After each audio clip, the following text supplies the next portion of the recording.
এই হাদিসের ব্যাখ্যা হচ্ছে যে 72টি দল, মানে 73-এর মধ্যে 72টি দলই জাহান্নামী হবে, শুধু একটি দল নাজাত লাভ করতে পারবে। যারা সত্যিকার জাহান্নাম থেকে নাজাত পাবে তারা হচ্ছে শুধুমাত্র একটি দল। আর তাদের পরিচয় রাসূলুল্লাহ সাল্লাল্লাহু আলাইহি ওয়াসাল্লাম হাদিসের মধ্যে দিয়েছেন।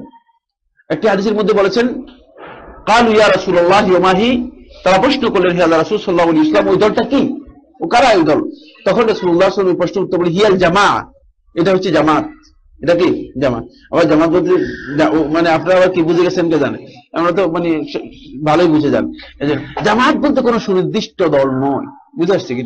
জামাত হচ্ছে রাসূলুল্লাহ সাল্লাল্লাহু আলাইহি ওয়াসাল্লামের সাহাবীদের জামাতকে বোঝানো হয়েছে, জামাতুল মুসলিমিন। যেই দলের উপর, যেই মানে মানহাজের উপর রাসূলুল্লাহ সাল্লাল্লাহু আলাইহি ওয়াসাল্লাম তার সাহাবীদেরকে রেখে গেছেন। এই কারণে অন্য একটি riwayat-এর মধ্যে রাসূলুল্লাহ সাল্লাল্লাহু আলাইহি ওয়াসাল্লাম এই বিষয়টি মুসনাদ হাকিমের মধ্যে এসেছে এভাবে, মা আনা আলাইহি ওয়া আসহাবি, যার উপর আমি এবং আমার সাহাবীরা প্রতিষ্ঠিত আছি, মানে সেটাই হচ্ছে জামাত।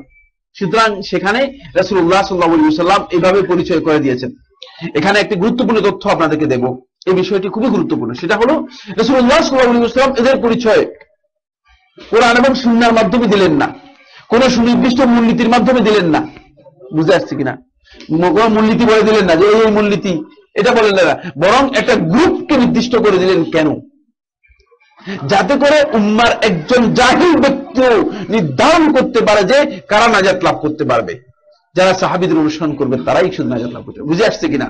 এই জন্য এটাকে যদি মানহাজের মধ্যে সীমাবদ্ধ করে দিত, তাহলে যে কেউ যেভাবে ব্যাখ্যা করতে পারত। এখন আর ব্যাখ্যার কোনো অবকাশ নেই। সাহাবীদের মানহাজ থেকে বিচ্যুত হয়ে গেলেই সে নাজাত লাভ করার কোনো আশা করতে পারবে না। আজান হয়ে গেছে, তাহলে শেষ করে দিব। একটা প্রশ্ন না, বাংলাদেশে বর্তমানে 72টির বেশি ইসলামী দল আছে।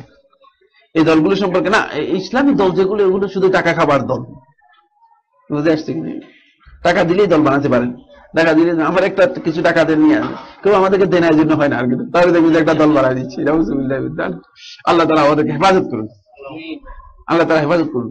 অবশ্য বহু টাকাই আমাদের হাতে দিয়েছিল, কিন্তু আল্লাহ রাব্বুল আলামিনের জন্য নিজে মিসকিন সেজে দাঁড়িয়ে আছি, এখনো মিসকিন সেজে আছি, এখনো মিসকিনই আছে।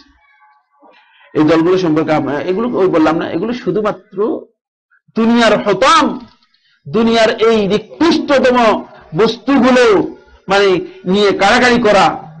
যেমন কুকুর একটা হাড্ডি নিয়ে একজন একটা দুটা কুকুর যেভাবে কাড়াকাড়ি করে, ঠিক এই কাড়াকাড়ি ছাড়া আর কিছুই না, এই কাড়াকাড়ি ছাড়া আর কিছুই না। এখানে আর অতিরিক্ত কিছুই নেই।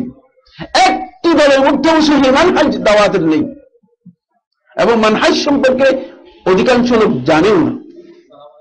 আল্লাহ রাব্বুল আলামিন তাদের সবাইকে হিদায়াত দান করুন। এর মধ্যে যারা সত্যিকার কোরআন এবং হাদিসের দিকে মানুষদেরকে আহ্বান করে তারাই হিদায়াতের উপর প্রতিষ্ঠিত থাকবে, এটা মূলত উদ্দেশ্য নয়।